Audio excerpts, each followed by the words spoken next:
morning, everyone. It's Wednesday, November 1st. We have FOMC at 2 p.m. with the Powell presser after that.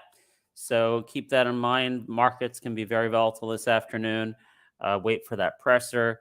It's usually the qualitative commentary and the presser that determines how things go. And usually the first reaction is the wrong reaction. So keep all that in mind. That's happening at 2 p.m. today. There's also something about bonds. I'm not an expert in it that came out at 8:30 a.m. regarding refunds or something. Don't know much about that, but the bond market initially reacted well to that, whatever that is. Bonds obviously impact rates, impact the stock market. But for me, I'm looking mostly at what's happening at 2 p.m. This is our ER list. All of these stocks reported earnings. So we're going to just quickly scan through this, see if anything jumps out that could make it to our morning show list. And I ordered the ones with the best ERs at the top. So Generac and PERI had the best two ERs. Let's just look at Generac now. Now, we'll say this. None of these ERs, I didn't find any earnings releases with a clean beat and raise on both the top line and the bottom line. What you're seeing here from Generac and PERI is revenue in line, but they beat on EPS, right? So basically margin improvement. Nothing else was clean. Nothing. Either they missed this quarter, they got it down next quarter, or again, if they beat, it's only on the cost side and not on the revenue side. That could be a warning sign about the economy. I wonder if the Fed already has this data. I'm looking at this. I'm like, man, we got to stop increasing rates because it's hitting every single sector. Look at this. Everyone. We got CVS. They missed by 2%. They're down 4%. DuPont. How much did they miss by? It's in there. They guided down. I didn't look at the details, but they guided down. Everyone got it down. It's ridiculous. Look at Paycom. Paycom missed revenue by 7%, and the stock is down 40%. Let's stop and explain that for a second. I was digging into this. I'm like, why is it down so much? And they're still profitable. Why are they down 40% with a 7% miss? Well, it's because their PE ratio was really high. Why was their PE ratio really high? Because they usually beat and raise. So even though it's a 7% miss, most people actually expected much higher revenue or a beat and raise. So it's actually more than a 7% miss. And now also, they're no longer a company that beats and raise every single quarter. So you got to remove the sentiment premium. That's what's happening with Paycom. So the PE is being shrunk down to the low 20s at this point based on the earnings, the new revised earnings guidance. So I guess the PE was probably closer into the, mid 30s or something like that. And they're like, no, we're not giving you a premium if you're no longer beating and raising each quarter. So it's a slaughterhouse everywhere. This is terrible. SunPower flipping from profitability now guiding to a loss. Okay, this is like really bad all around. And look at this one. This one's confusing me. Wow, look at that. What's going on? I actually shorted some LTHM. Okay, man, what's going on? LTHM, both revenue and EPS by about 10 to 11%. Yet the stock is kind of flat. Like, one possible reason is their PE is low. It's like a 10 PE. All right. But I don't know, man. We'll see. I have to manage that loss if it doesn't work out because I'm shorting since last night and it's actually going to be in the top 5. But I don't think I've seen this yet. I don't think I've seen, guiding down by 10, 11% and then the stock not going down. Sometimes the pre-market's wrong. So I'm not going to get shaken out, I think, until the open. And then we'll see what happens with LTHM. All right, we'll dig into Generac and PERI in just a second. Big 5 sporting goods. This is bad. BGFV, they guided down pretty big. They cut their dividend by 50% and they suspended guidance. All right, we've been through this show before. They're flipping from profitability to losing money. Estimate was a 7-cent Q4, 7-cent profit. They're now saying they're going to lose 20 to 35 cents. I don't think you've seen the end of this one. It's always scary to say this in pre-market. Like, it's holding up. It's already down so much. But, man, every single time we've done this on the show the last couple of weeks, the move just gets much sharper down once the market opens. Nothing is a guarantee, but those are the odds, okay? Now, let's get into the ones that were good earnings. Generac and PERI had the best, even better than, I think, First Solar and AMD. AMD actually guided down. The reason it's up is because they gave rosy outlook for revenue in 2024, and they mentioned AI 100 times, and they gave glowing ideas about that. But the revenue guided down. I forgot by what percentage, but it missed slightly. I think it was a few percentage points. So, I'm not gonna play this. AMD. I promise I'll get to Generac and PERI. First Solar. Actually, I'm a little suspicious about this First Solar. I think First Solar can trend down today. Why? Because look at this. Here we go. They beat. They beat by how much? Pretty significantly. Oh, I don't have it here. I have to look it up on my desktop. When I look, okay, let me get the exact number. So they came in with 250 EPS last night. Okay, let's put this in. FSLR. Okay, so the analysts were expecting 206. So they beat by 44 cents, right? They beat by 44 cents. However, the guidance, over here, the guidance was only increased from a midpoint of 750 to a midpoint of 760. So they're saying even though we beat by 44 cents in Q3, we're raising our guidance for the full year by only 10 cents. That actually implies that they might be doing 34 cents worse than previously expected in Q4. I've seen this happen a few times. I'm not sure in a market like this I have enough confidence to short it. Maybe I should. Actually, maybe I should. I'm just doing the math right now in front of you guys. But First Solar, I'm not convinced that this move is going to hold in First Solar. Now, that gets me to why I think Generac and PERI had the best two with not a lot of warning signs. So Generac, okay, even though they're not raising revenue guidance. Revenue guidance actually, hold on. Oh, I don't have guidance unless it's on the call. I only have Q3 to go by. Okay, no. They maintain guidance. There it is. Okay, so Generac maintains guidance. So Generac basically, they came in with guidance in line. I mean, revenue roughly in line, and they're maintaining guidance. So what happened? EPS beat 164 versus 151. So that's good. Everything else was okay. So we have a cost improvement here. The cost improvement helping their profitability by 8%. So here's the problem at Generac this morning. It's already up 9.69%. But let's do this. 8% is roughly, I guess, probably $91. We're at 92 now. So I don't know that you could go more than this gap. You see this gap in here? 93.62, which kind of coincides with the 20 DMA. Based on this 8% beat, I don't know that you'd go higher than 93.62. Maybe this is something I saw it earlier this morning when it was like 87. Maybe I should have jumped into it. But honestly, I was just so dejected by looking at this sea of, everyone missing. And then I was looking for someone that would raise revenue. So since Generac didn't raise revenue, I explained this yesterday too. Remember that it was, I forgot which stock it was. But I just prefer to play stocks that they're raising their revenue and their EPS, not just their EPS. And I guess I'll miss out sometimes. And I guess I missed out again this morning. But and also the backdrop of everyone cutting everywhere in every industry. So I just wasn't so excited to play Generac. And I guess I should have, because it had an 8% re-rating calculation. And it went right there from 87 to 91. Here's another one, PERI, with decent earnings. Again, same situation. PERI is not raising their full year guidance. They're guiding for 730 to 750, which is right at the midpoint of 740. So why is the stock up? Well, because their EPS beat is cents versus 63 cents. Now, I don't have guidance for you can maybe calculate it, but they didn't give a precise number EPS, because they're saying they're giving maybe they're giving some guidance. You can figure it out, right? But 84 versus 63. Let's just quickly look at that. I actually didn't do the math on this yet. 84, okay, divided by 84. Wow, that's 25%. I can't see here. You're not going to get 25% in this market. So 7.8%. Where are we at? 20. It's right at the 20 DMA. So the only thing I would say about these two, I'm not going to chase Generac or PERI. I have them both on the morning show list in terms of maybe buying pullbacks. Okay, so we'll look at that in just a second. And then First Solar is that's risky to short that, but that's a thought I have. All right, now let's go to the morning show and see what our top picks are going to be. Then there's other news out also. Okay, so there's the Generac and PERI. So Generac and PERI, maybe that's something you can buy dips on.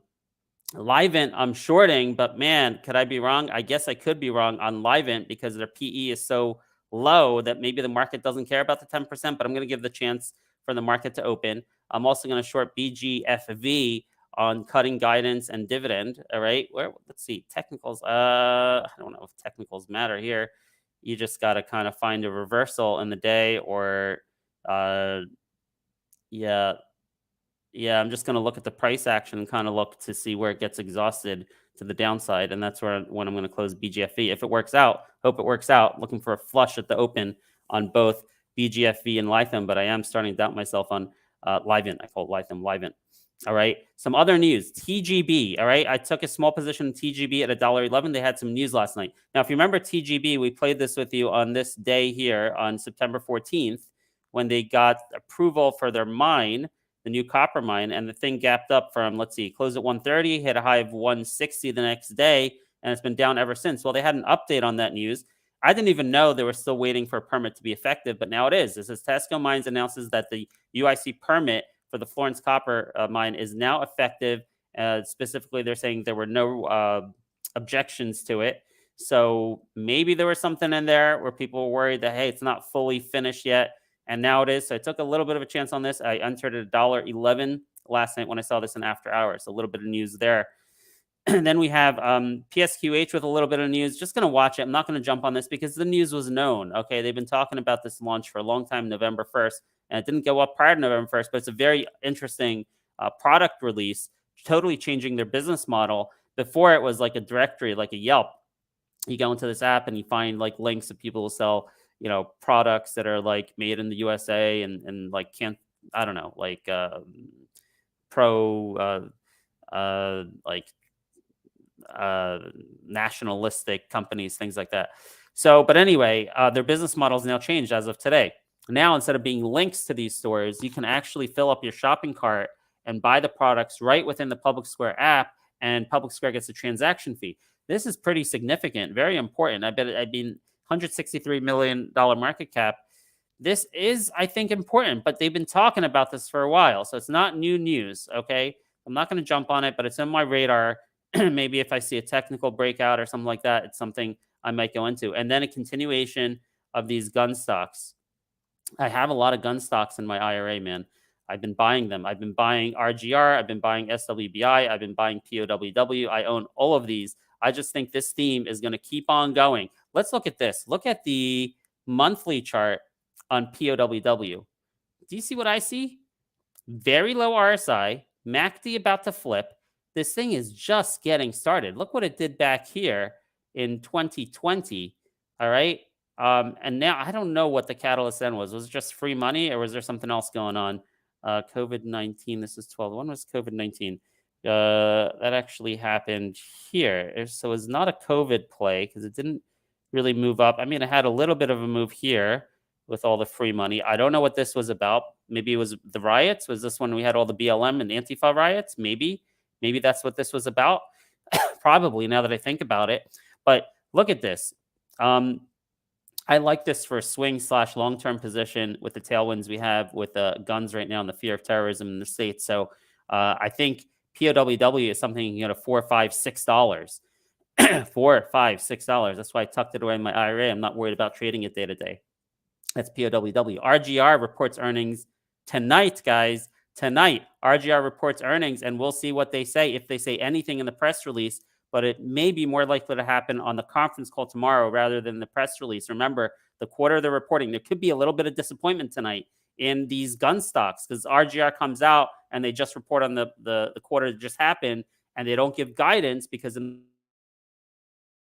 they didn't give guidance on the press release, okay? So it's very possible they don't again, and we're not going to find out about how Q4 is going until the conference call tomorrow morning. So be ready for a possible temporary disappointment, but I have pretty high confidence there's going to be very bullish conversations on the RGR conference call tomorrow morning about current gun demand, okay? So that whole gun sector is still in play, particularly as a long-term or swing positions. All right, now let's go and see. That's enough. Oh, yeah, let me just tell you a couple more things. Palantir, a little bit of AI news. I don't know, like in this market, if I want to jump on it. Calypso AI partners with Palantir to improve AI security in U.S. government. So you can take a look at that if you're interested. 50 DMA resistance there. Wow, it's actually not too bad. 1566.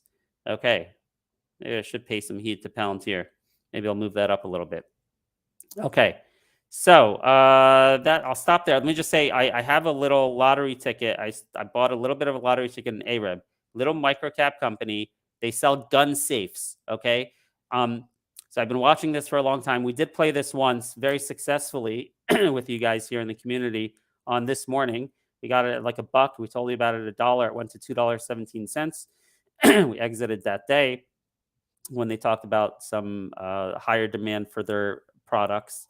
Now they sell gun safes. Stocks at 37 cents. It's been under heavy dilution from offerings. But if they come out and they do a press release, hey, we're seeing increased demand for our gun safes, this is a stock that can double in an instant, maybe even more. Maybe you can get this stock moving towards $1. So I just planted a little bit of a seed in AREB yesterday as a little bit of a lottery ticket on this gun theme. Why? Because POWW started moving, because we have earnings coming up now for RGR. So there could be other people starting to speculate and gravitate towards this speculative AREB play. So with all that being said, let's try to now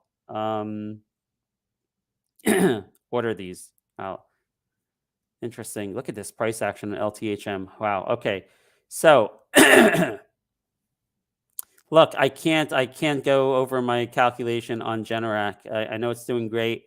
So I'm going to put, I guess at this point is $95 is in play at the 20 DMA. Is that the 20 DMA? Yeah, the 20 DMA. So I'm going to put Generac and PERI in the top 5 as far as like maybe buying supports, buying pullbacks. Wow, I don't have a clear number 1 pick for today though. Let's see. We're going to be shorting LTHM and BH. Okay, I'm going to put this one. They suspended their dividend. I'm going that. I'm going short this.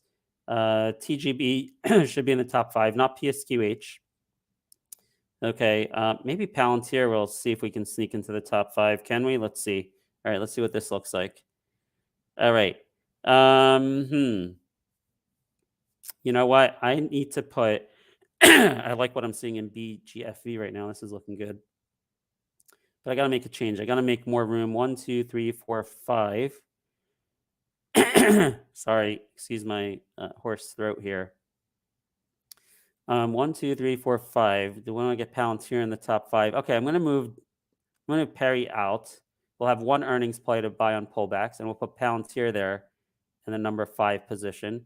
So now we have a positive earnings to play on pullback. So that's Generac will be the one that's positive earnings on pullback. BGFV. I wonder if this has options. Ooh, they do. Interesting.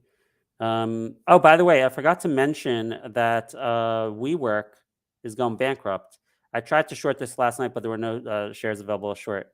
So anyway, that was like 170 at the time. Now it's 130. It's not official yet. A report out, I think Wall Street Journal saying they're going to report bankruptcy. They're going to file bankruptcy as early as next week. Good luck finding shares to short. It might still be a great opportunity if you can do that. Okay, so short BGFV, short LTHM, long Generac on pullbacks. Wow, look at that, man. Wow. Long Generac on pullbacks. I guess your target's at the 20 DMA at $95. TGB, long on this permit. And let's see, what would our target be? Actually, would it only be 115? Let me think. It might be. I'll have to sell some at 115. And then if it goes over, we can have some fun. All right. So maybe I'll sell some at 115 and see if it breaks. And then Palantir, with some good AI news, could have a decent day and possible move to about 1560. Yeah, that's in the play. All right. So we'll leave it at that. Those are the top 5. And of course, I have big long-term positions in POW and RGR and SWBI. Okay. And that's it. So we'll be back at, should we do it at 1 p.m. today or 2:30? I don't know. Probably at 1 p.m. All right. We got POW. Think about it. Maybe I'll do it at 2:30 or 3 to kind of give my analysis on what POW said. But anyway, stay tuned. Follow us on YouTube and on Twitter, and then you'll get the notifications when we go live. Thanks, everyone. Good luck. Have a great day.